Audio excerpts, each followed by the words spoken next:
Hey everyone, let's travel back in time and picture Africa before Islam arrived. Imagine a land bursting with different cultures, each special in its own way. Religion was super important to people back then. Societies followed traditional religions, passing down beliefs like precious stories. They honored ancestors and worshipped spirits and deities. Think of the ancient Egyptians and their gods and goddesses. Social structures ranged from small family groups to massive empires. The Kingdom of Kush had powerful queens and incredible buildings.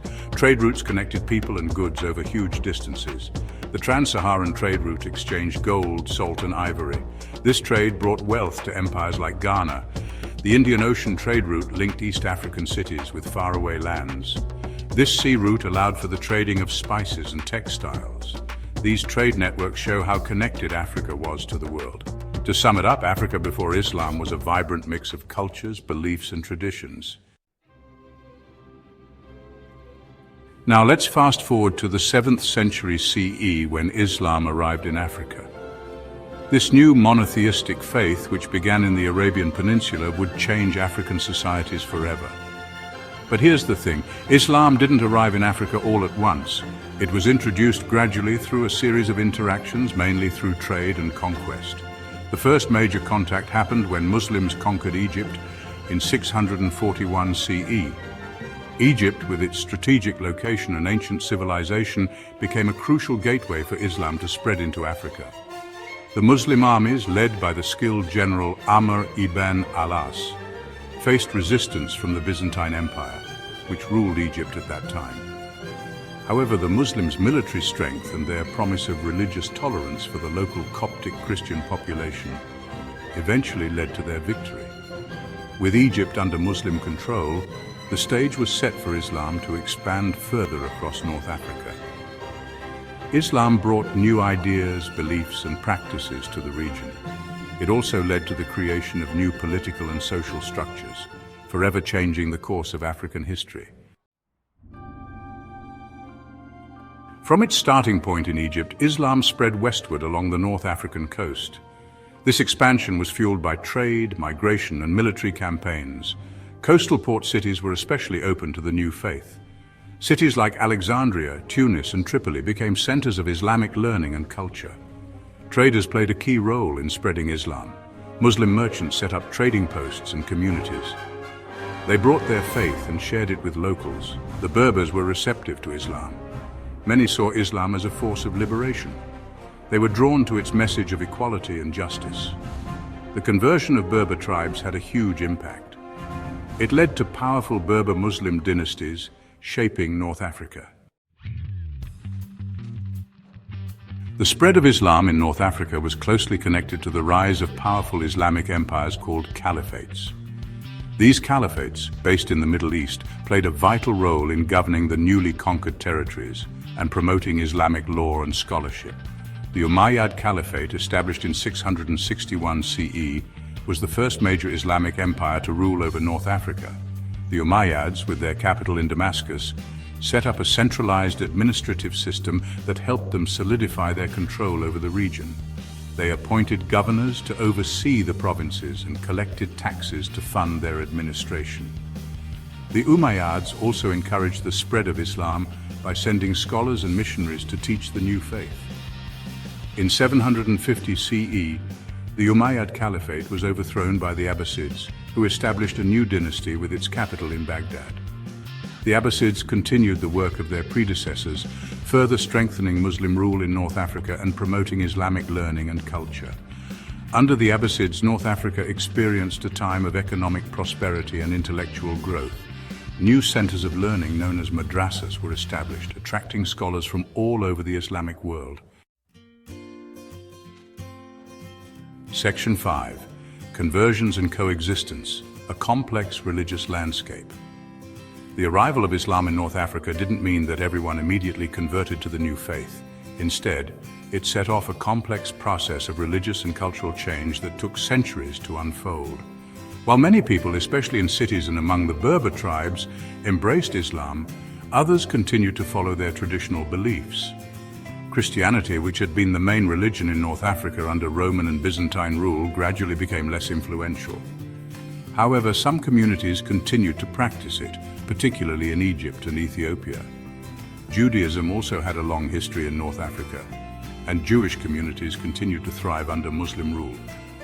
In many cases, Muslims, Christians and Jews lived together peacefully, engaging in trade and cultural exchange. Islamic law gave protected status to Christians and Jews known as dhimmis, allowing them to practice their religions freely as long as they paid a special tax. This policy of religious tolerance contributed to the relative stability and prosperity of Muslim-ruled North Africa. Section 6. Trade routes transformed. The Islamic influence. The arrival of Islam significantly impacted trade routes and commercial activities in North Africa. Muslim traders, with their extensive networks and access to vast markets in the East, played a leading role in expanding and transforming trade. One significant development was that North Africa became part of the vast Islamic trading world. The Islamic world, stretching from Spain in the west to Central Asia in the east, provided new markets for North African goods. Islamic economic principles, such as the prohibition of usury and the emphasis on fair trade, also influenced business practices. The introduction of a common currency, the dinar, made trade and economic growth easier. The trans-Saharan trade, which had long connected North Africa with sub-Saharan Africa, flourished under Muslim rule. Gold, salt, slaves, ivory and other commodities flowed across the Sahara, enriching both regions. The Islamic world's demand for gold, in particular, fueled the growth of powerful empires in West Africa, such as Ghana and Mali, which controlled access to the gold mines. Section 7. New structures of power governance under Muslim rule. The arrival of Islam brought significant changes to how North Africa was governed. New dynasties and empires emerged, adopting Islamic principles of governance and administration. One of the earliest and most influential of these dynasties was the Aghlabid Emirate, which ruled over Ifriqiya, present-day Tunisia and eastern Algeria, from the 9th to the 10th centuries. The Aghlabids, appointed by the Abbasid caliphs, established a powerful and prosperous state. They built impressive mosques and palaces, supported the arts and sciences, and maintained a strong military. Another significant dynasty was the Fatimid Caliphate, which emerged in the 10th century and challenged the Abbasids for supremacy in the Islamic world. The Fatimids, who claimed to be descended from the Prophet Muhammad's daughter Fatima, established their capital in Cairo, Egypt, making it a major center of Islamic learning and culture. These dynasties and others that followed adopted Islamic law known as Sharia as the basis for their legal systems. They established courts to settle disputes and appointed judges known as qadis to administer justice. Section 8. A fusion of cultures, Arab and Berber interactions. When Islam arrived in North Africa, it led to a rich and complex process of cultural exchange and fusion, especially between Arab and Berber cultures. While Islam originated in the Arabian Peninsula, it was the Berbers who played a crucial role in its spread and development in North Africa. One of the most significant areas of cultural exchange was language. Arabic, the language of the Quran and Islamic scholarship, gradually became the language of administration, trade, and religion in North Africa. However, Berber languages continued to be spoken, and in some regions they flourished alongside Arabic. Architecture also reflected the fusion of Arab and Berber traditions. Mosques, built in the Islamic style, often incorporated local architectural elements, such as the use of distinctive horseshoe arches and intricate geometric designs. The Great Mosque of Kairouan in Tunisia, for example, is a stunning example of Islamic architecture that blends Arab and Berber influences. In the world of music and literature too, Arab and Berber traditions intertwined, creating new and vibrant forms of artistic expression. Section 9. A continent transformed, the enduring legacy of Islam. The arrival of Islam in Africa was a pivotal moment that had a profound and lasting impact on the continent. It introduced new religious beliefs, social structures, political systems, and cultural practices that transformed African societies. Islam's message of monotheism and its emphasis on equality and social justice resonated with many Africans, leading to widespread conversions. The establishment of Islamic empires and dynasties brought political stability and economic prosperity to many parts of Africa. The integration of Africa into the vast Islamic trading world opened up new markets and facilitated economic growth. The fusion of Arab and Berber cultures created a rich and vibrant cultural tapestry that continues to shape African societies today. However, the arrival of Islam also brought challenges. The trans-Saharan slave trade, which had existed before Islam, intensified under Muslim rule, with devastating consequences for millions of Africans. The legacy of this trade continues to cast a long shadow over Africa. Despite these challenges, the arrival of Islam in Africa was a transformative event that shaped the continent's history in profound and enduring ways. The story of Islam in West Africa is a captivating tale of cultural exchange, economic transformation, and religious change. It is a narrative that spans centuries, illustrating how a new faith found its way into the hearts and minds of diverse communities, influencing their way of life and their worldview. It is a story intricately woven into the very fabric of West African societies, shaping their identities, beliefs, and interactions with the wider world. The arrival of Islam brought with it new forms of governance, education, and trade, which were seamlessly integrated into the existing cultural and social structures. Unlike the rapid conquests that marked the spread of Islam in other regions, the arrival of Islam in West Africa was a gradual and peaceful process, largely driven by trade and interpersonal relationships. Merchants and traders played a crucial role, acting as conduits of not just goods but also ideas and beliefs.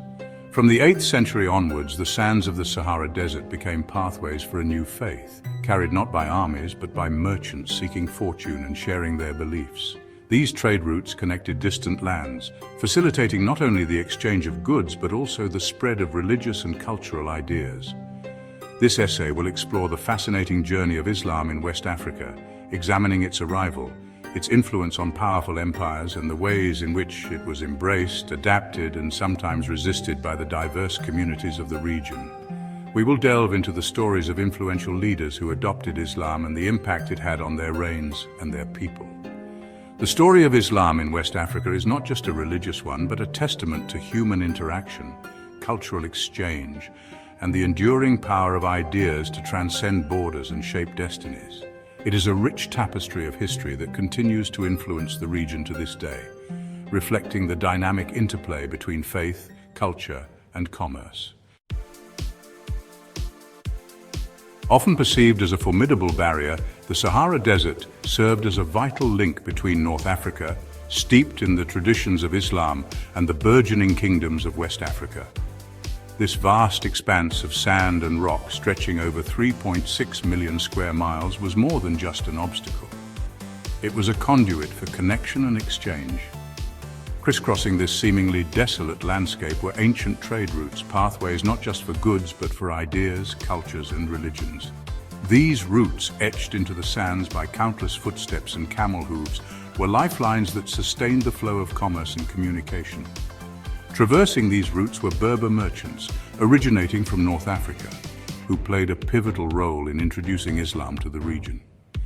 These traders, with their deep knowledge of the desert and its secrets, were instrumental in bridging the gap between distant lands. These traders, driven by economic opportunities and guided by their faith, established trading posts and communities in West African cities. These posts became bustling centers of commerce, where goods and ideas were exchanged in a vibrant marketplace. They brought with them not just sought-after goods like salt, textiles, and glassware, but also their Islamic faith, which gradually began to take root in West Africa. The exchange was not merely transactional, it was transformative, influencing the social and cultural fabric of the region. The introduction of the camel, a remarkable animal capable of withstanding the harsh desert conditions, further revolutionized trans-Saharan trade. These resilient creatures could travel long distances without water, carrying heavy loads, thus making the arduous journey across the desert more feasible and efficient. This in turn intensified the interactions between North and West Africa, facilitating the exchange of religious ideas alongside commercial goods.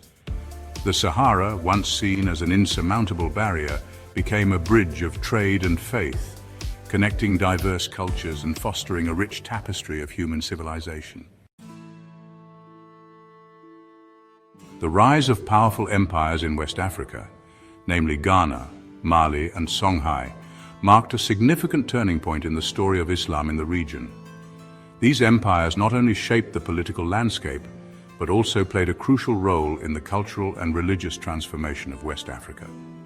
While the rulers of the Ghana Empire, one of the earliest and most influential in the region, did not convert to Islam, they allowed Muslim communities to flourish within their realm, recognizing the economic benefits of peaceful coexistence and trade with Muslim merchants. The bustling markets of Ghana became hubs of commerce where goods, ideas, and beliefs were exchanged. However, it was under the Mali Empire that Islam truly flourished. The empire's embrace of Islam was not just a political move, but a profound cultural shift that influenced every aspect of life. Mansa Musa, the legendary ruler of Mali, embraced Islam and made it the official religion of his empire.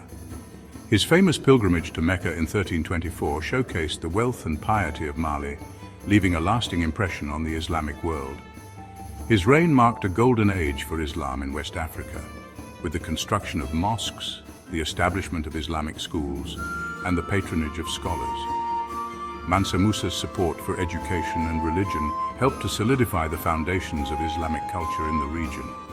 This period witnessed the flourishing of scholarship, with Timbuktu, a city in present-day Mali, emerging as a renowned center of Islamic learning and attracting scholars from across the Muslim world. The libraries and universities of Timbuktu became symbols of intellectual achievement and cultural exchange, preserving knowledge that would influence generations to come. No discussion of Islam in West Africa would be complete without mentioning Mansa Musa, the iconic ruler of the Mali Empire. His legendary pilgrimage to Mecca in 1324 CE, a journey undertaken by devout Muslims, not only showcased the immense wealth of his empire, but also profoundly impacted the spread and perception of Islam in West Africa and beyond. Mansa Musa's pilgrimage was a grand spectacle, with a massive caravan that included thousands of attendants, soldiers and slaves, and carrying with it an enormous amount of gold. His generosity during the pilgrimage, particularly in cities like Cairo, left a lasting impression and solidified Mali's reputation as a land of immense wealth and devout Islamic faith. Moreover, Mansa Musa's reign witnessed the flourishing of Islamic scholarship in Mali, further solidifying the empire's status as a center of Islamic learning in West Africa.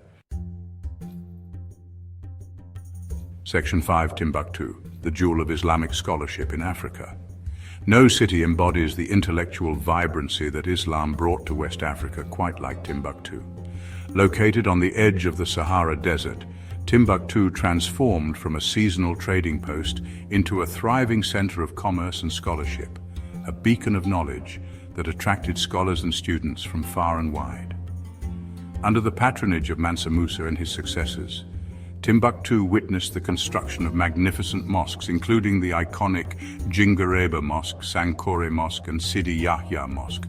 These mosques not only served as places of worship, but also housed important centers of learning, attracting renowned scholars and boasting impressive libraries that housed countless manuscripts on a wide range of subjects, from religion and law to mathematics, astronomy, and medicine. The legacy of Timbuktu stands as a testament to the intellectual achievements of West Africa during its golden age of Islamic scholarship. In West Africa, Islam did not just replace traditional beliefs, it blended with them. This syncretism created a unique form of Islam that incorporated local customs and traditions. You see, traditional African spiritual practices, such as ancestor worship and the use of amulets, found their way into Islamic practices. This blending allowed Islam to be more accessible and relatable to the local populations. Not everyone embraced Islam with open arms. There were pockets of resistance where local rulers and communities held firmly to their indigenous beliefs. This resistance was not merely a rejection of a new religion, but also an effort to preserve cultural identity and autonomy. Over time, some of these resistant communities did adopt Islam, but they did so on their own terms, incorporating it into their existing cultural frameworks. Islam profoundly influenced West African culture, from architecture to education. Mosques became centers of learning, and cities like Timbuktu flourished as hubs of Islamic scholarship. The introduction of Arabic script facilitated the recording of history, law, and poetry, enriching the cultural tapestry of the region. This impact extended to the arts, where Islamic geometric patterns and calligraphy began to appear in local crafts and textiles. The encounter between Islam and West Africa was complex and multifaceted. It was not just a story of conversion, but of adaptation and enrichment. The blending of Islamic and indigenous practices created a unique cultural landscape, one that continues to evolve today. This encounter has left an indelible mark on the region, shaping its history, culture, and identity in profound ways. The east coast of Africa has always been a place where different cultures and religions meet. From the busy ports of the Swahili coast to the paths that went inland, lots of different people and ideas have come and gone for many years. One of the biggest changes in East Africa was when Islam arrived. Arab traders brought Islam in the 7th and 8th centuries. Slowly, more and more people started following Islam, and it changed East African history forever. Islam came to East Africa because of the Indian Ocean trade routes. Arab traders traveled across the ocean, bringing cool things and also their religion. Islam's idea that everyone is equal and its rules about doing good things were popular with lots of East Africans. They found guidance and a sense of belonging in this new faith. Islam didn't spread quickly in East Africa like it did in some other places. It happened slowly, mostly because of trade, marriages between different groups, and sharing cultures. Muslim traders and scholars were very good at sharing their ideas. They built mosques, schools, and communities along the coast. Over time, Islam became a big part of East African life, its society, culture, and even its government. Islam shaped everything from the rise of strong Swahili cities to the development of Swahili culture. It really changed who they were and what their future would be. The Indian Ocean trade routes were super important for connecting East Africa to the rest of the Islamic world. From the Red Sea ports in Arabia to the busy markets in India and beyond, these routes helped people trade goods, share ideas, and move around. This is how Islam first came to East Africa, brought by Arab traders who set up trading posts and communities along the coast. Dhows, special Arab sailboats, became a symbol of this trade. Their big triangular sails caught the monsoon winds as they carried spices, cloth, ivory, and other valuable things across the ocean. These trips weren't just about business, they also brought new languages, customs, and beliefs to East Africa.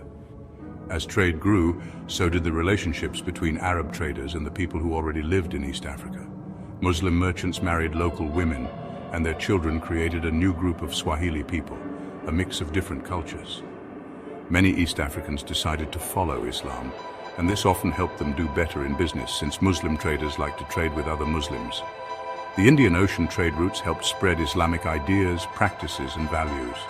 Mosques and madrasas, which are Islamic schools, popped up in port cities, teaching about Islam and creating a shared Islamic identity among all the different people living on the East African coast. When Islam arrived, lots of cities started growing on the East African coast. From the 10th to the 15th centuries, many successful city-states appeared, from Somalia in the north to Mozambique in the south. These Swahili city-states became busy centers of trade, culture, and Islamic learning.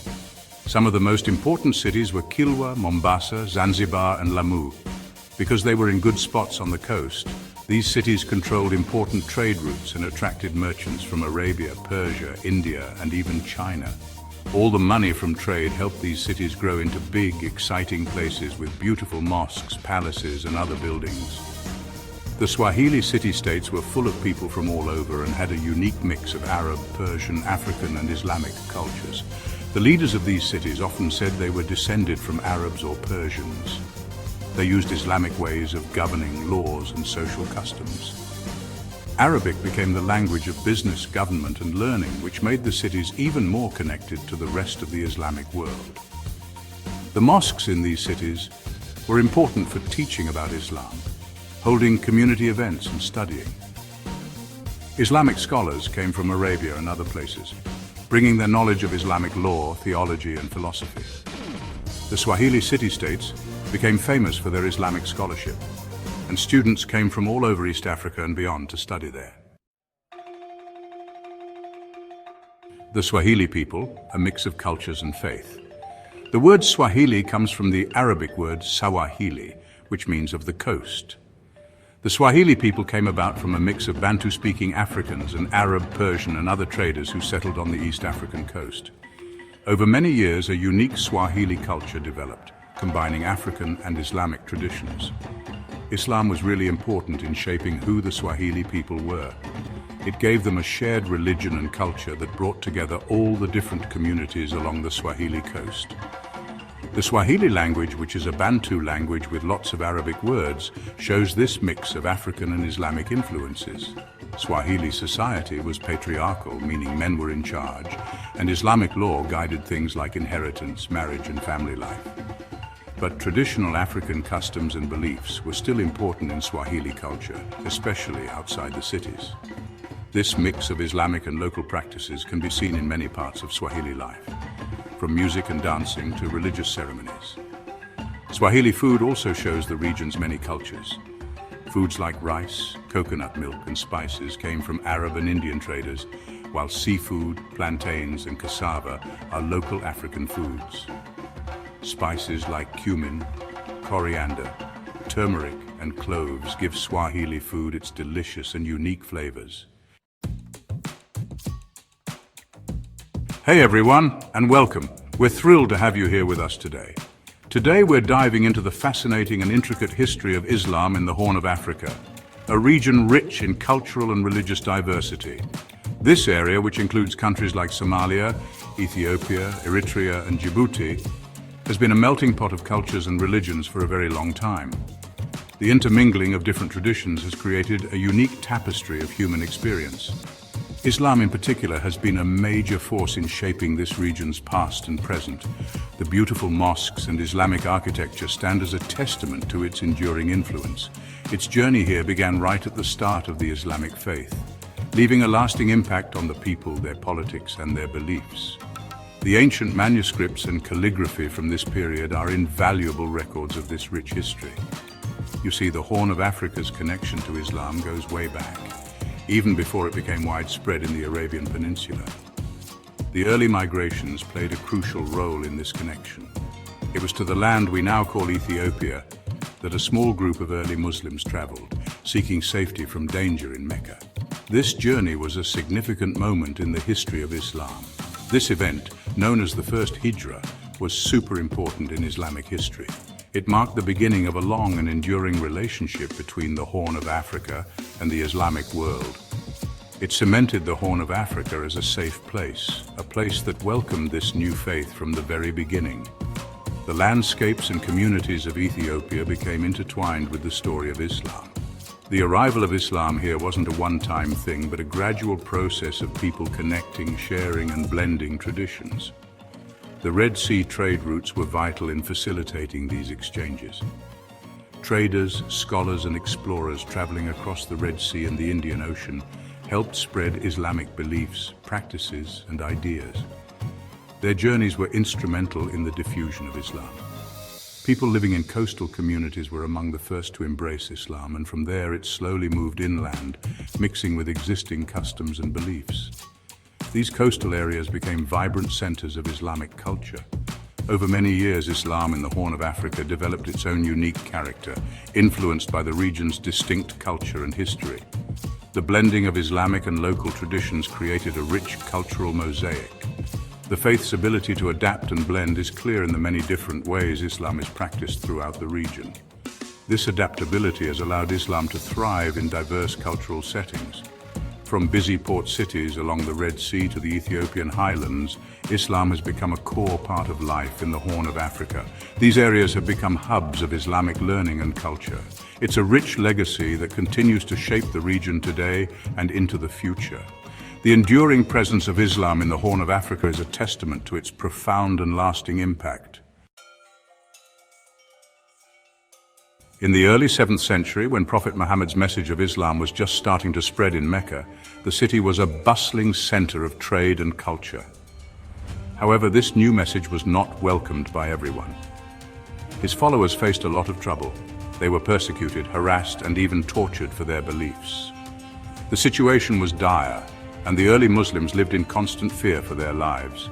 The leaders of Mecca, the Quraysh tribe, saw this new faith as a threat to their power and control. They were the custodians of the Kaaba and held significant influence over the city's religious and economic life. As things got worse, Prophet Muhammad, worried about the safety of his people, made a big decision. He knew that staying in Mecca could mean the end for many of his followers. He decided to send a group of Muslims to seek refuge in the Christian kingdom of Abyssinia. This was a bold move, as it meant leaving their homeland and venturing into the unknown. Abyssinia, ruled by the kind and fair King al-Najashi, also known as Najashi, was known for welcoming people of all faiths. The king was renowned for his justice and compassion. This empire, with its strong Christian history, became a safe haven for those escaping danger. The early Muslims hoped to find peace and security in this distant land. This first journey to safety, called the Hijra, was made by a small group of 11 men and 4 women, led by Prophet Muhammad's cousin, Ja'far ibn Abi Talib. They traveled with hope and faith, leaving behind everything they knew. When they reached Abyssinia, King al-Najashi welcomed them with open arms. He listened to their plight and offered them protection without hesitation. When messengers from Mecca arrived demanding the Muslims be returned, the king refused. The Quraysh had sent envoys with gifts, hoping to persuade the king to hand over the refugees. He said he would not turn away those who sought his protection. King al-Nagashi's sense of justice and his commitment to protecting the oppressed were unwavering. In an amazing display of respect between religions, Ja'far ibn Abi Talib recited verses from the Quran. He spoke eloquently about the teachings of Islam, emphasizing the common ground between Islam and Christianity. He explained the teachings of Islam and highlighted the shared values of Christianity and Islam, like believing in one God, being kind, and valuing human life. This interfaith dialogue was a remarkable moment in history. King al-Nagashi was truly touched by Ja'far's words. He saw the sincerity and truth in the message and was moved by the shared values of compassion and justice. He saw the goodness in the Muslims and gave them a safe place to live in his kingdom. The refugees were grateful for the king's kindness and generosity. The first Hijra is a powerful example of religious tolerance, compassion, and helping those in need. It stands as a testament to the strength of human kindness and the importance of protecting the vulnerable. It also shows the early interactions between Islam and Christianity in the Horn of Africa, marked by respect and understanding. These interactions laid the groundwork for future relations between the two faiths. The Muslims who found refuge in Abyssinia found more than just safety. They found a welcoming community where they could practice their faith freely. They were able to live without fear of persecution. This event solidified the Horn of Africa's reputation as a place of refuge for early Muslims and laid the foundation for the strong bond between Islam and the region. The legacy of the first Hijra continues to inspire and remind us of the importance of compassion and understanding across different faiths and cultures. After the first Hijra, Islam slowly began to take root in the Horn of Africa, spreading through trade, people moving around, and peaceful conversion. The region became a melting pot of cultures and religions, with Islam gradually becoming a significant influence. Traders and travelers brought not only goods but also new ideas and beliefs, fostering a rich tapestry of cultural exchange. By the 9th century, Muslim-led kingdoms started to pop up, showing the growth of organized Islamic communities in the region. These kingdoms were not just political entities, but also centers of learning and culture where scholars and artists thrived. The spread of Islam brought new architectural styles, educational institutions, and a vibrant intellectual life. One of the most important of these was the Adil Sultanate, which became really powerful in the 14th century. The Sultanate's influence extended far beyond its borders, impacting neighboring regions through trade, diplomacy, and sometimes conflict. Adil's strategic location made it a key player in the regional politics of the time. Based in the highlands of what is now Ethiopia and Somalia, Adal became a major force, controlling trade routes and challenging the Christian Ethiopian Empire. The control of these trade routes was crucial, as it allowed Adal to amass wealth and resources, further strengthening its position. The highlands provided a natural fortress, making it difficult for enemies to penetrate. The relationship between Adal and the Ethiopian Empire was complicated. They traded and shared cultural ideas, but their different religions and desire for land often caused tension and eventually led to many years of war in the 16th century. Despite the conflicts, there were periods of relative peace and cooperation where both empires benefited from mutual trade and cultural exchanges.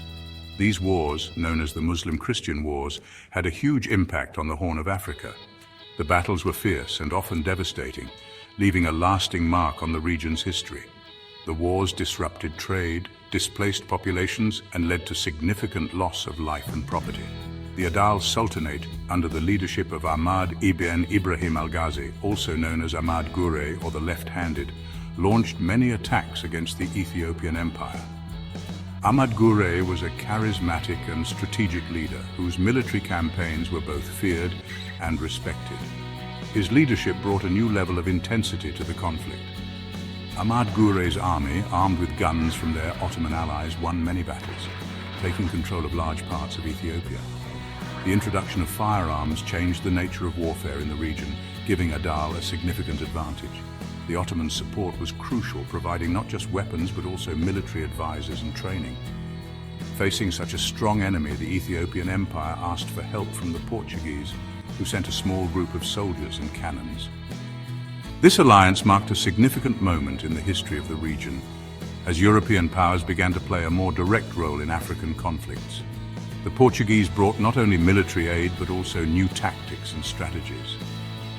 The fighting between Adal and Ethiopia was brutal and destructive for everyone. Cities and towns were destroyed, churches and mosques were torn down, and many people lost their lives. The devastation left deep scars on the landscape and the people, with entire communities being uprooted and displaced. In the end, neither side could defeat the other. However, the conflict had lasting effects, changing borders, creating new alliances, and deepening religious divisions in the Horn of Africa. The legacy of these wars can still be felt today, as the region continues to grapple with the historical divisions and alliances that were forged during this tumultuous period.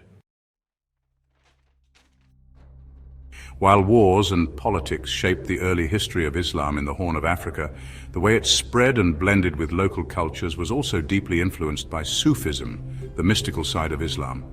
Sufism focuses on a personal and spiritual connection with God. Sufi practices, known for their ability to adapt to local traditions and their focus on personal faith, resonated with the diverse people of the Horn of Africa.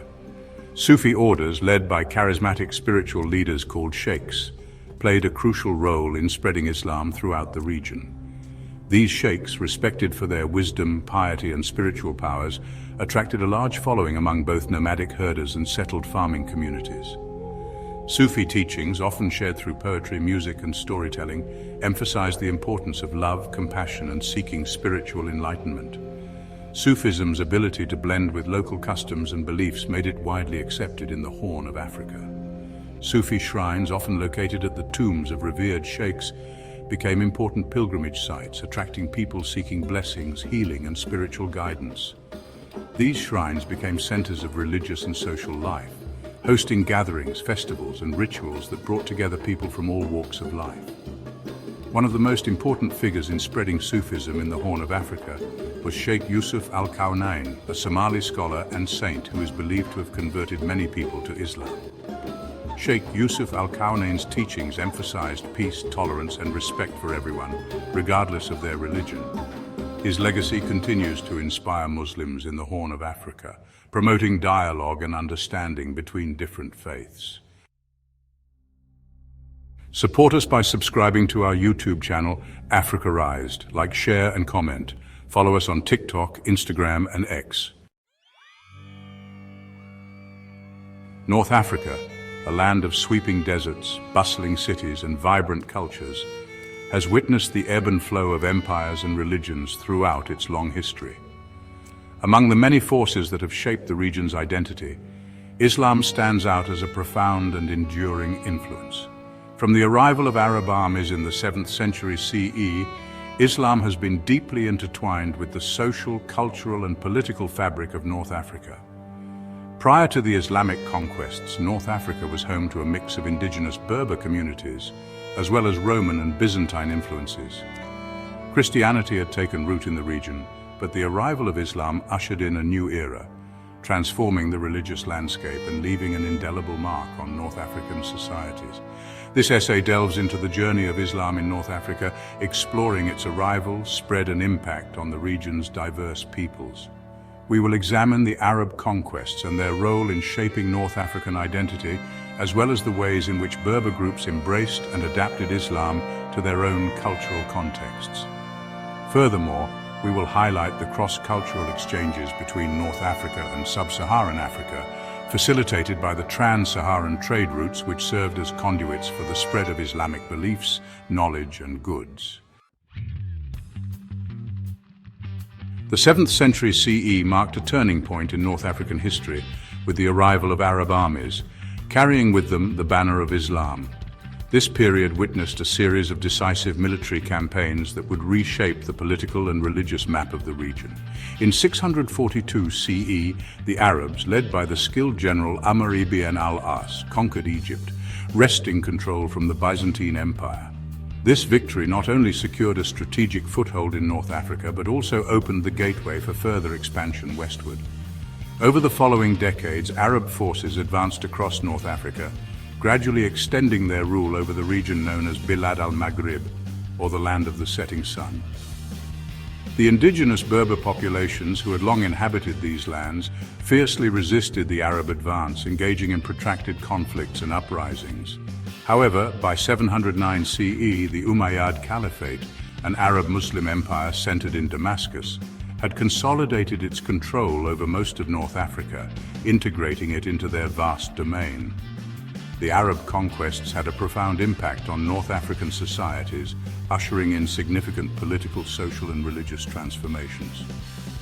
The establishment of Arab rule led to the introduction of new administrative systems, Arabic language and Islamic law, gradually reshaping the political and legal landscape of the region. The arrival of Islam in North Africa did not result in an immediate or uniform conversion to the new faith. Rather, the spread of Islam was a gradual and complex process marked by both accommodation and resistance, as well as syncretic blending of Islamic beliefs with existing traditions. Initially, Islam spread primarily through urban centers and among the ruling elite, who were more directly influenced by Arab culture and administration. The construction of mosques, the establishment of Islamic courts, and the patronage of Arab rulers played a significant role in disseminating Islamic teachings and practices within these urban environments.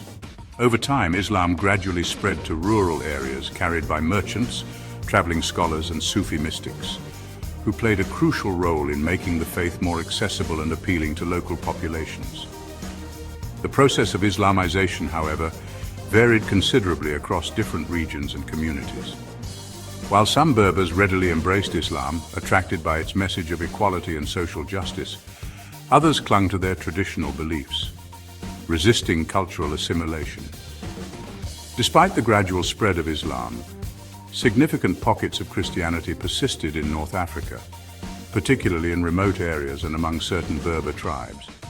However, the social and political dominance of Islam gradually led to the decline of Christian communities, as they faced increasing pressure to convert or migrate. By the 12th century, Christianity had largely disappeared from North Africa. The story of Islam in North Africa is not simply a narrative of conquest and conversion, but also one of adaptation, resistance, and the emergence of distinct Berber Islamic identities. The Berbers, a diverse group of indigenous peoples who had inhabited North Africa since antiquity, played a pivotal role in shaping the trajectory of Islam in the region. While some Berber groups initially resisted the Arab conquests, others embraced Islam, recognizing its potential to unite them against external forces.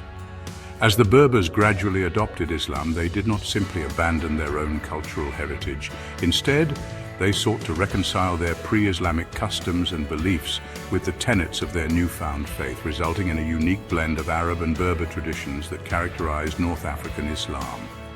This process of cultural fusion is evident in various aspects of North African society, from language and music to art and architecture. The Berber embrace of Islam, however, was not without its challenges. The Berbers, known for their independent spirit and fierce resistance to external control, often clashed with Arab rulers over political autonomy and religious interpretations.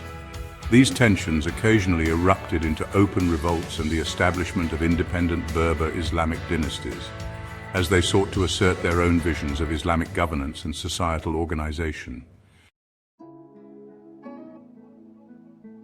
Let's talk about how Islam came to Southern Africa. You see, Southern Africa, with all its different cultures and beautiful places, has a really interesting story about how Islam found its home here. Unlike in North Africa, where Islam arrived with big armies, it came to the south in a much quieter way. It traveled with traders on ships and with people who were sadly taken from their homes as slaves. This story is a big part of Southern Africa's history, showing how strong faith can be and how cultures mix and change over time. Now, Islam arrived in Southern Africa much later than it did in North Africa. Islam reached North Africa in the 600s, but it took a few hundred more years to reach the south. This is why Islam looks a bit different in these two regions. The way people practice Islam in Southern Africa is unique because of how it arrived and how it mixed with the cultures already there. The story of Islam in Southern Africa is all about how people overcame challenges and adjusted to a new place. It started small, mainly among people who were brought here as slaves, but it grew and grew, becoming a big and important part of life in Southern Africa. This shows us that faith is powerful and can cross oceans and cultures, bringing people together. It's a story that's still being written today, making Southern Africa even more diverse and interesting. Did you know that people were trading between Africa and other countries long before Europeans arrived? It's true. The eastern coast of Africa was a busy place, with Arab traders sailing across the Indian Ocean. They traded with people from the Arabian Peninsula, Persia, India, and even further. Now, they mostly traded goods, but they also shared their cultures and religions, including Islam. This is how Islam first came to the coastal parts of Southern Africa. While people in the interior of Southern Africa didn't see these traders, people living on the coast started to learn about Islam and even began to follow it. These Muslim traders weren't like armies. They came in peace. They saw that Southern Africa was a good place for business, so they built settlements and lived alongside the people who were already there. This peaceful way of life helped Islam to spread, and many people chose to become Muslim because they wanted to, not because they were forced. The story of how Islam arrived in Southern Africa through trade shows us that people have always been connected, even in ancient times. They might have started trading for goods, but they ended up sharing something much bigger, their faith. This changed the way people in Southern Africa understood the world and their place in it. The story of Islam in Southern Africa takes a sad turn with the slave trade. European countries took people from Southeast Asia, especially the Malay archipelago, to work as slaves. Many were Muslims who held onto their faith for comfort and strength. They brought their unique culture and ways of practicing Islam to the Cape. Despite hardships, they prayed, found secret places to worship, and taught their children about Islam. Sheikh Yusuf, a scholar from Indonesia, became a leader for the Muslim community. He ensured their practices stayed strong. The Malay slaves were the main reason Islam grew in Southern Africa. They never gave up on their faith, leading to thriving Muslim communities today. Their story shows the strength of the human spirit and how faith can help us through dark times. In the 1800s, Southern Africa saw an influx of people from British India, many of whom were Muslims. They arrived as indentured laborers, working on sugarcane farms and in coal mines. Unlike Malay slaves, these workers had more freedom to practice their religion and culture. They built mosques, madrasas, and community centers. This wave of Indian Muslims brought renewed energy for Islam, adding to what Malay Muslims had established. Mosques became places to pray, socialize, and learn. fostering a sense of belonging. The number of Muslims in southern Africa grew significantly during this period. Indian Muslims also fought for workers' rights and against colonial injustices.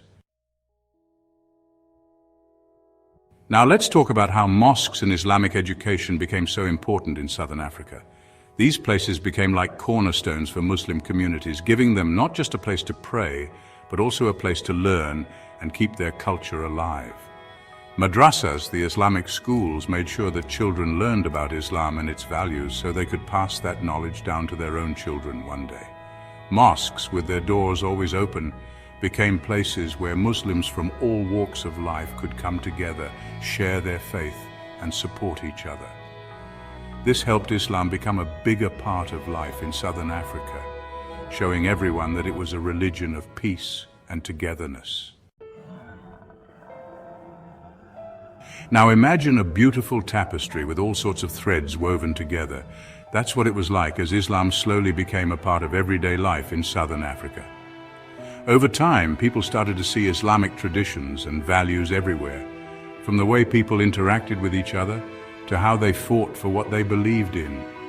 Muslim communities were very active in trying to make things fairer for everyone. They spoke out against injustice, fought for equal rights, and stood up for what was right. And they didn't just focus on things related to Islam, they cared about all the issues affecting people in their communities. Islam teaches us to care for everyone regardless of their background, and that's exactly what Muslims in southern Africa were doing. This inclusive nature of Islam made it easy for people from all backgrounds to connect with it. And that's why it became such an important part of the diverse culture of southern Africa. Today, Islam is a thriving and diverse part of southern Africa. This shows just how strong and adaptable both the faith and its followers are. We see Muslim communities all over the region contributing to so many different parts of life, like education, business, the arts, and even politics. The hard work of those early Muslim settlers, both Malay and Indian, continues to shape the religious and cultural landscape of southern Africa. They planted the seeds by building mosques, madrasas, and community centers, and those seeds have grown into strong trees that continue to flourish. As we look ahead, the story of Islam in southern Africa reminds us that this part of the world is a beautiful mix of cultures and beliefs, all adding their own unique colors to the tapestry. Africa is a huge place with many different cultures, religions, and traditions. This diversity is what makes the continent so rich and vibrant, with each region offering its own unique tapestry of beliefs and practices. Islam is a big part of this, shaping the lives of millions of people and influencing Africa's history, societies, and politics. It has been a significant force for centuries, leaving an indelible mark on the continent. From North Africa to East Africa and all the way to West Africa, Islam is a part of everyday life. It is woven into the fabric of society, influencing everything from daily routines to major life events. This video explores contemporary Islam in Africa, looking at how it has evolved over time and continues to shape the lives of millions. We'll look at how it changed after colonialism, examining the shifts in religious practices and the resurgence of traditional beliefs, the rise of Islamic political movements which have played a crucial role in shaping modern African states and their policies, and the challenges and opportunities ahead. We'll explore how young Africans are navigating their faith in a rapidly changing world. We'll travel across this big continent, looking at how faith, politics, and society all connect and how these connections shape the lives of millions, and showing the many sides of Islam in Africa today. From bustling cities to quiet villages, Islam is practiced in diverse ways. It's important to remember that Africa is not all the same, and neither is Islam. The religion adapts and evolves, reflecting the local cultures and traditions. Islam has many different forms, shaped by local customs and traditions. This diversity is a testament to the adaptability and resilience of the faith. From Senegal to the East African coast, Islam has changed and grown, reflecting the unique character of each region. Join us as we explore this fascinating journey of faith across Africa. Colonialism left a big mark on Africa. It was a time of oppression and unfairness. But during this time, Islam became a powerful force for change, bringing people together from different backgrounds to fight for freedom. Across Africa, mosques became centers of resistance against colonial rule. Leaders used these places to rally their communities. Islamic teachings about justice, equality, and self-determination inspired people to fight for their freedom. In Algeria, the fight for independence from France was closely tied to Islam. Religious leaders played a big part in encouraging people to resist. In Senegal, Islamic groups helped organize support for independence. When African nations became independent, there was a lot of hope. But colonialism left behind weak governments that faced big challenges. One big question was Islam's role in public life. Should new countries separate religion from the government, or should they include Islamic principles in their laws? Some countries like Senegal and Nigeria chose to have secular governments respecting all religions. Others like Sudan and Mauritania included parts of Islamic law in their legal systems. Section 4. Different Voices. The Growth of Islamic Political Movements. After independence, many different Islamic political movements appeared in Africa, each with its own ideas about Islam and its role in society. These movements, some peaceful and some not, wanted to influence politics.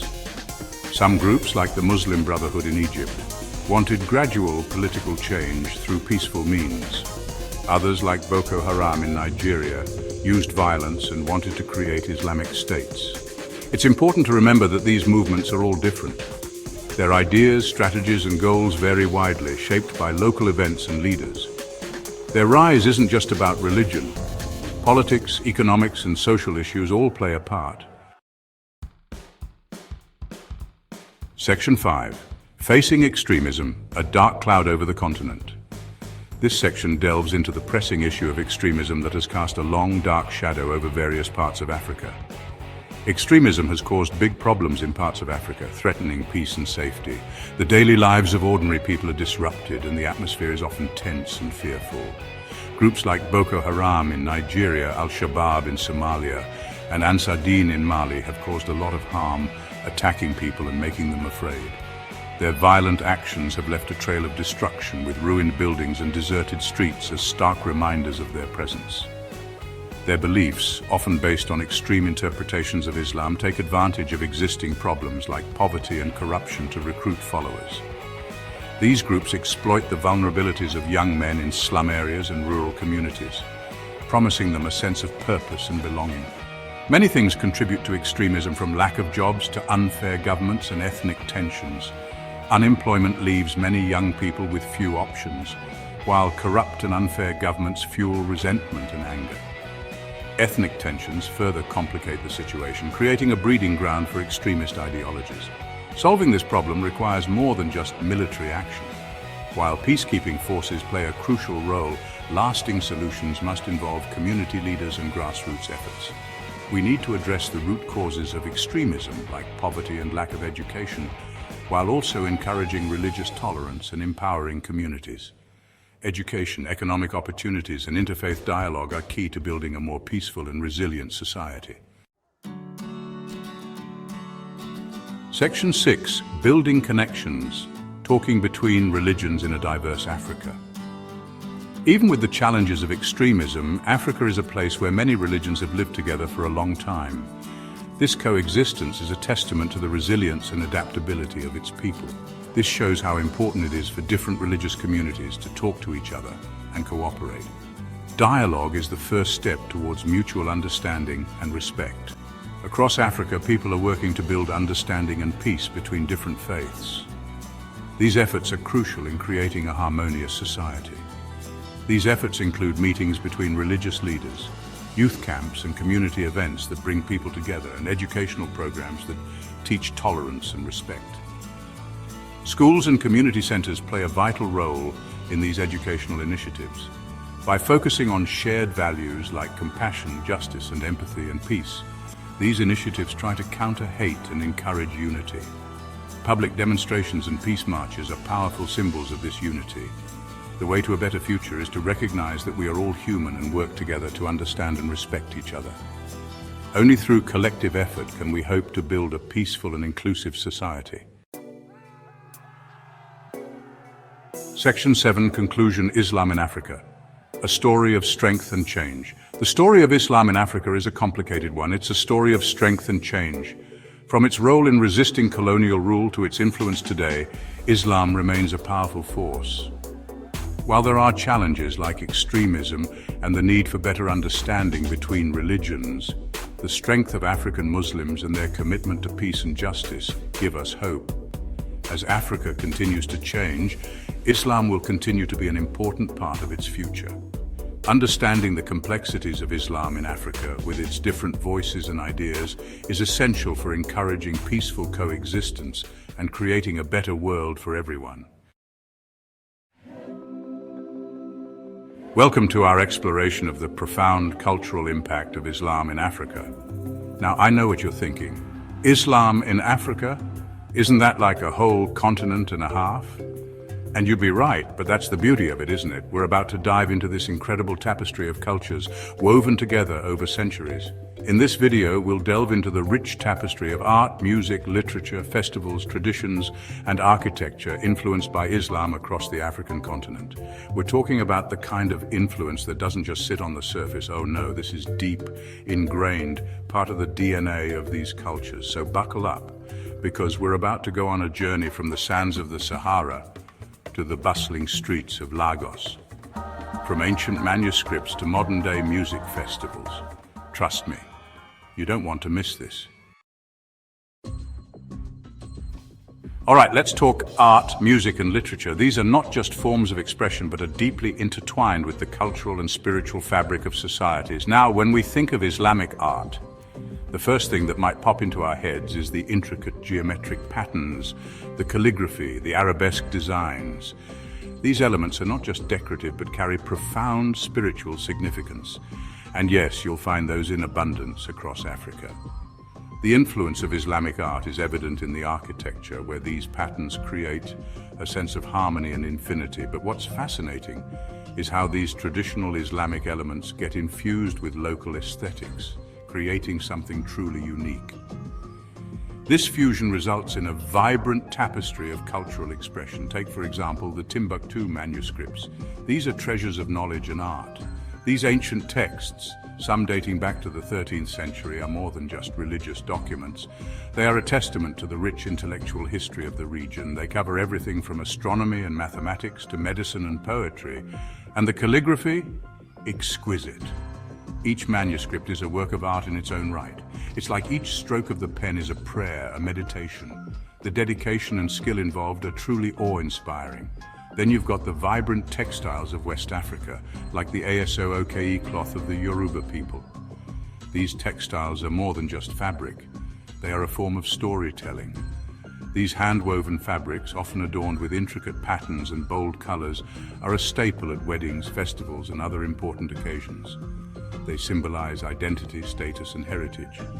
And while the weaving techniques might be centuries old, the designs often incorporate Islamic motifs, showcasing this beautiful blend of tradition and faith. This blend is a testament to the enduring influence of Islamic culture. And let's not forget about the music. Music is a universal language that transcends boundaries. Islamic influence in African music is undeniable. It adds a spiritual dimension that resonates deeply with the listeners. From the soulful melodies of the Nawa music of Morocco, with its roots in Sufi traditions, to the rhythmic chanting of the Bay Fall singers of Senegal, you can hear the echoes of Islamic devotion in every note. To the rhythmic chanting of the Bay Fall singers of Senegal, you can hear the echoes of Islamic devotion in every note. These performances are not just entertainment, they are acts of worship, but it's not just about religious music. The influence extends to secular music as well. Even secular music in many parts of Africa carries the legacy of Islamic influence. The rhythms, the instruments, the themes, they all reflect this rich heritage. The use of instruments like the oud, the ney, and the darbuka, all with roots in the Middle East, adds a distinct flavor to the music. These instruments bring a unique sound that enriches the musical landscape. And the darbuka, all with roots in the Middle East, adds a distinct flavor to the music. These instruments bring a unique sound that enriches the musical landscape. And then there's the storytelling. Stories are the lifeblood of culture, and in Africa, they are a vital part of the social fabric. African oral traditions are legendary. And Islamic stories, like those of the prophets and the tales from the Quran, have found a natural home in these traditions. These stories are passed down through generations, preserving history and values. Epic poems like the Sundiata from Mali, which tells the story of the founder of the Mali Empire, often weave in Islamic themes of justice, faith, and destiny. These epics are more than just stories, they are moral guides. It's like this incredible conversation happening across time and cultures. The dialogue between African and Islamic traditions enriches both, creating a shared heritage. Islamic traditions meet African artistry, and what emerges is something richer, more nuanced, more beautiful because of that interaction. This fusion is a testament to the power of cultural exchange and mutual respect. Now let's talk about festivals, because if there's one thing we know about Africa, it's that Africans know how to celebrate. From the bustling streets to the quiet villages, the spirit of festivity is always in the air. And when it comes to Islamic festivals, well, let's just say they don't hold back. The celebrations are grand, vibrant, and deeply rooted in tradition. Take Eid al-Fitr, the festival marking the end of Ramadan. It's a time of joy and gratitude, celebrated with much enthusiasm. Across the continent, families and communities come together to feast, exchange gifts, and celebrate the breaking of the fast. The sense of community and togetherness is palpable.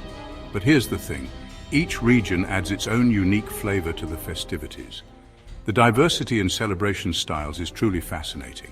In Morocco, you might find yourself sipping on sweet mint tea and indulging in delicious pastries like chabakia.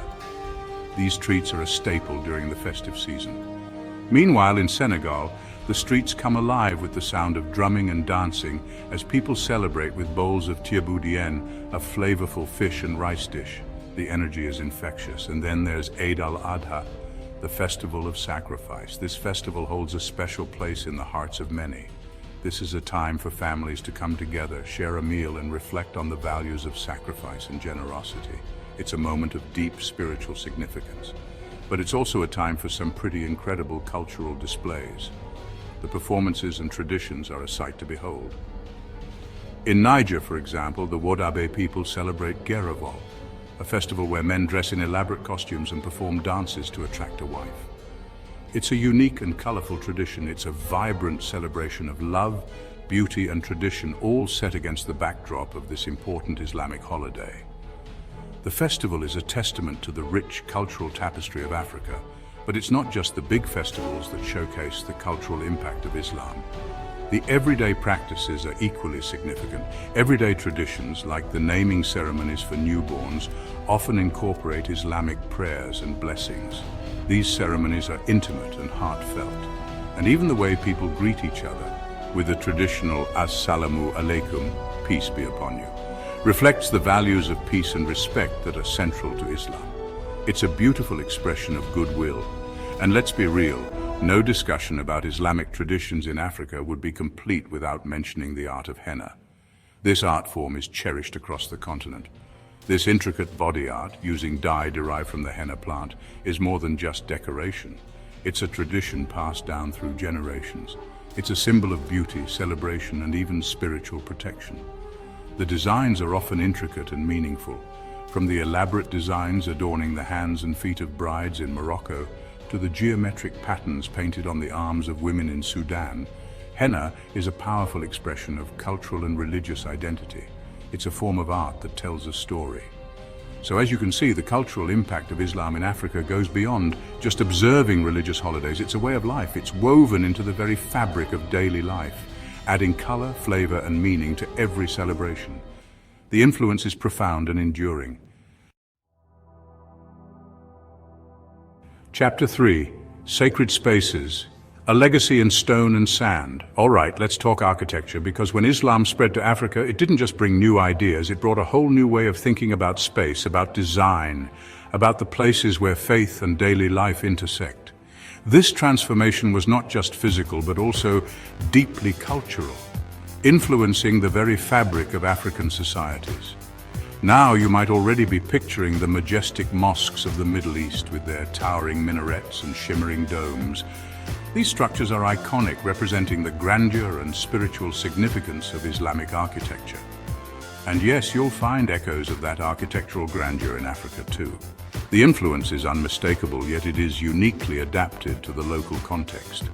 But what's fascinating is how these Islamic architectural styles get blended with local traditions, creating something totally unique to the continent. This fusion results in structures that are not only functional but also deeply symbolic. Take the Great Mosque of Jannah in Mali, for example. This mosque is a marvel of engineering and design, standing as a beacon of cultural synthesis. This UNESCO World Heritage Site, made entirely of mud brick, is a testament to the ingenuity and artistry of African architects. Its construction techniques have been passed down through generations, preserving a rich heritage. Its towering spires, punctuated by bundles of rhodia palm sticks, seem to reach for the heavens, while the intricate mud plaster designs create a sense of awe and wonder. These elements are not just decorative, but also serve practical purposes, such as providing structural support. Then you've got the mosques of Lamu Island in Kenya, a place where time seems to stand still. The island's architecture reflects a slower, more contemplative pace of life. These coral stone structures, with their intricately carved doors and peaceful courtyards, reflect the island's rich Swahili heritage, a culture born from the fusion of Arab and African traditions. The craftsmanship in these buildings tells stories of cultural exchange and mutual respect. But it's not just mosques that showcase the Islamic architectural influence. This influence extends to various types of buildings, including educational institutions and residential spaces. Look at the ancient city of Timbuktu, once a thriving center of Islamic scholarship. This city was a hub of knowledge and culture, attracting scholars from all over the Islamic world. The Sankore Madrasa, a 14th century Islamic university, is a testament to the intellectual and cultural vibrancy of the Mali Empire. It stands as a monument to the pursuit of knowledge and the exchange of ideas. And then there are the tombs of the saints, often places of pilgrimage and reverence. These sites are imbued with spiritual significance, drawing visitors from near and far. The tomb of Askir in Mali, with its pyramid-shaped structure, is a powerful symbol of the reach and influence of Islam in West Africa. It serves as a reminder of the region's historical connections to the broader Islamic world. But here's the thing about Islamic architecture: it's not just about grand structures. It's also about the smaller, more intimate spaces that foster community and spiritual growth. It's about creating spaces that foster a sense of peace, contemplation, and connection. These spaces are designed to be sanctuaries from the outside world, places where one can find solace and inspiration. The use of geometric patterns, for example, isn't just about aesthetics. These patterns are deeply symbolic, representing the infinite nature of creation and the unity of all things. It's about reflecting the order and beauty of the natural world, reminding us of the divine presence in all things. These designs encourage us to see the sacred in the everyday. And the courtyards, often filled with fountains and gardens, aren't just there to look pretty. They serve as oases of calm, providing a refreshing contrast to the arid landscapes. They're designed to provide shade from the scorching sun, to create a sense of tranquility and respite from the hustle and bustle of daily life. These spaces are essential for community gatherings and personal reflection. So as you can see, the legacy of Islam in African architecture is about more than just bricks and mortar. It's about creating environments that reflect the values and beliefs of the community. It's about creating spaces that nourish the soul, inspire the mind, and connect us to something greater than ourselves. These architectural marvels stand as enduring symbols of a rich and diverse cultural heritage. Thank you for joining us on this journey through the cultural impact of Islam in Africa. We've only just scratched the surface of this rich and complex tapestry, but I hope you've gained a new appreciation for the beauty, diversity, and interconnectedness of African cultures. From the vibrant art and music to the soul-stirring festivals and the awe-inspiring architecture, the influence of Islam is undeniable. It's a testament to the power of culture to transcend borders, to bridge differences, and to create something truly beautiful. Africa, a continent of vibrant diversity, holds the second largest Muslim population globally. This vast land, with its myriad cultures and languages, has been a fertile ground for the growth and spread of Islam. From the bustling markets of Marrakesh to the serene deserts of Sudan, the influence of Islam is deeply woven into the fabric of African society. This essay embarks on a journey through time, exploring the profound influence of Islam on this magnificent continent. We will traverse the sands of history, uncovering the stories of scholars, traders, and kings who embraced and propagated the faith. From its arrival in the 7th century to its projected growth in the decades to come, Islam has left an indelible mark on Africa's cultural, social, and political landscapes. The early mosques, built with local materials, stand as a testament to the ingenuity and adaptability of African Muslims. This exploration delves into the historical arrival and spread of Islam, highlighting its peaceful beginnings and the crucial role of trade routes. These routes not only facilitated the exchange of goods, but also ideas, leading to a rich tapestry of cultural and religious syncretism. We'll uncover the rise of powerful empires like Mali and Songhai, shaped by Islamic principles. These empires became centers of learning and culture, attracting scholars and traders from across the Islamic world. Further, we will uncover the syncretic nature of Islam in Africa, where it intertwined with existing beliefs and traditions, enriching the continent's cultural tapestry. This blending of traditions has given rise to unique practices and celebrations, showcasing the harmonious coexistence of diverse cultural elements. In the 7th century CE, Islam found its way to the shores of Africa, not through conquest, but through the peaceful arrival of refugees seeking solace from persecution. These early Muslims, fleeing from the harsh conditions in their homeland, were welcomed by the African communities who offered them refuge and a new beginning. This marked the start of a significant cultural and religious exchange that would shape the region for centuries to come. These early Muslim communities settled in the Horn of Africa, laying the foundation for Islam's enduring presence. They built homes, mosques, and schools, integrating their way of life with the local traditions. The Horn of Africa became a melting pot of cultures where Islamic teachings blended harmoniously with African customs, creating a unique and rich cultural tapestry. However, it was the intricate network of trade routes that truly facilitated the spread of Islam across the continent. These routes, traversed by caravans and traders, connected distant regions and allowed for the exchange of not only goods but also ideas and beliefs. The trade routes became arteries of cultural diffusion, carrying the message of Islam far and wide. Along the East African coast, Arab traders, carrying not just goods but also their faith, engaged in cultural exchange with local communities. These interactions were marked by mutual respect and understanding, as traders and locals shared knowledge, traditions, and religious practices.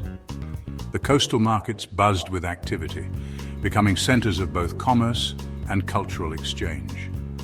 This interaction led to the gradual adoption of Islam in regions like the Swahili coast, demonstrating the faith's peaceful dissemination through trade and cultural exchange. The Swahili coast, with its historical buildings and vibrant markets, stands as a testament to this rich history. Here, the blending of Arab and African influences created a unique cultural identity that continues to thrive to this day. As Islam flourished, it played a pivotal role in shaping the destiny of powerful empires that rose across Africa. The empires of Mali and Songhai stand as testaments to Islam's influence on governance, scholarship, and cultural identity. Mansa Musa, the legendary ruler of the Mali Empire, famously embarked on a pilgrimage to Mecca in 1324. This journey, a testament to his devout faith, showcased the wealth and power of his empire to the world. The legacy of Mansa Musa and the empires of Mali and Songhai exemplify how Islam became intertwined with political power and cultural identity in Africa. One of the most remarkable aspects of Islam in Africa is its syncretic nature. Unlike the notion of a monolithic Islam, the faith in Africa adapted to local contexts, blending with existing traditions and beliefs. This fusion resulted in diverse expressions of Islam, unique to each region and community. This syncretism is evident in various aspects of life, from religious practices to social customs.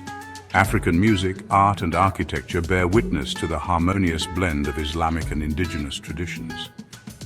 This adaptability and openness to cultural exchange are hallmarks of Islam in Africa, contributing to its enduring appeal and resilience. The enduring mark of Islam is evident in how it has shaped culture and identity across Africa. From the bustling cities to the serene rural landscapes, the influence of Islam is woven into the very fabric of African life. It is not just a religion, but a way of life that has permeated various aspects of society. Islam's influence on African culture extends far beyond the realm of religion. It has enriched the continent's music, dance, and culinary traditions, creating a unique blend that is distinctly African yet deeply rooted in Islamic principles. The vibrant markets and lively performances are a testament to this cultural fusion. It has profoundly impacted family structures, emphasizing the importance of kinship and community ties. The teachings of Islam have reinforced the significance of family bonds, encouraging a sense of unity and mutual support that is evident in daily life and communal celebrations. The values of hospitality, generosity, and respect for elders, deeply ingrained in Islamic teachings, resonate strongly with traditional African values.